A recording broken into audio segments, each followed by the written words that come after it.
Let's look at the new names for all our Corydoras. As you may know, some genera accumulate a bunch of species over time, and they continue to balloon up until someone takes the time to closely look at the relationships between them and sort them into new genera. Corydoras has had this coming for a while, and this year Brazilian scientists split it into 7 genera. Before you roll your eyes, hear me out, because you already know some of them, so there's not that much new. Just things got sorted a little different. Don't forget that new species, when they are described, will get sorted into this new order right away, so you will be using the new genus names anyhow. The genus names are mostly resurrected from the 1800s, when some Corydoras were described in new genera, but over time, over 200 species got lumped into Corydoras. So now these genus names are getting dusted off. I'll try to explain this in simple terms as much as possible. The first Corys have been around for more than 200 years, and modern taxonomy and exploration is adding to the total number of species every year, and there are lots of undescribed species in this group of fish. For those that are impatient and want to see how this is sorted out, check the description. It will list all the species in each genus. YouTube gives us 5,000 characters of space after all. Also included are the authors and the year, because I always find it interesting to see how long ago some of the species have been named. The revision paper contains this tree, showing how the 7 genera are related. This phylogenetic tree is generated from genetics, but each genus has a set of unique morphological features related to the skeleton, especially the skull, dorsal, and pectoral spines.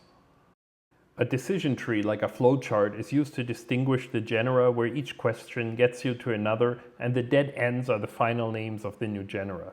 That flowchart is called a key, but it's a bit too complex for most of us to apply, since it would not work on live fish. Let's look at the basic relationship between the new genera. At the bottom here are the original Corydoras. They are now down from about 175 species to just 32. The first Corydoras to be named is Geoffroy, by Lacepede in 1803, so this group keeps the name. Species names cannot change, and the first species in a genus gets to keep the genus name. So now the actual Corydoras that remain in the genus are more of the long-snouted species, including Filamentosus, Fowleri, Geoffroy, Narcissus, and Semiachilus. If you have not seen our video on Corydoras Geoffroy in nature, it's highly recommended and linked here. The branch above is more complex, but you already know the bottom part. Here you have the little guys, Aspidoras, with 18 species and no additions or changes. This genus is slender-bodied with a very smooth head profile. We don't see Aspidoras in the hobby that much, which is unfortunate because some of the species are also threatened in nature and it would be great to have more people breeding them. Aspidoras are usually black and white colored with blotched patterns, and all species are from Brazil. Their closely related branch are the big slender ones from the Atlantic coast of Brazil, the Scleromystax. Like Aspidoras, these 2 genera have been valid names already since the early 2000s. These are usually larger than Aspidoras, and the males get these very large pectoral fins. The head profile is a little longer and more massive than in Aspidoras. Only one species is common in the hobby, Scleromystax barbatus, which is also one of the most spectacular Corys. Now there are 7 species, because Corydoras lacerdae joins this genus. Like all of these genera, there are likely new species coming. Check out our video of an undescribed Scleromystax in nature that is linked here. Next is Gastrodermus. You may recognize this group most easily, because it's the ones with the cute face and the rabbit nose. The head profile here is the shortest of all genera. The type species is elegans, and this group includes Nanus, Pygmaeus, hastatus, Pauci radiatus, Napoensis, and Guapore, which is shown here, for a total of 14 species.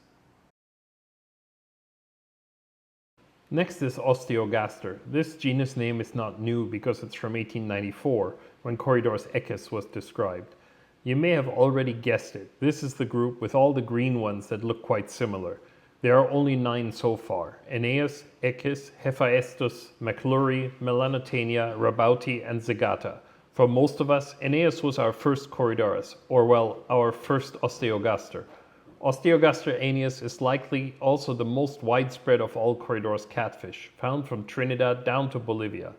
The head profile here is similar to the next groups, but we can generalize that these are your green Corys. Make sure to check out our video of Bolivian Osteogaster, aeneus in nature, linked here. The top branch has 4 genera, and you already know one.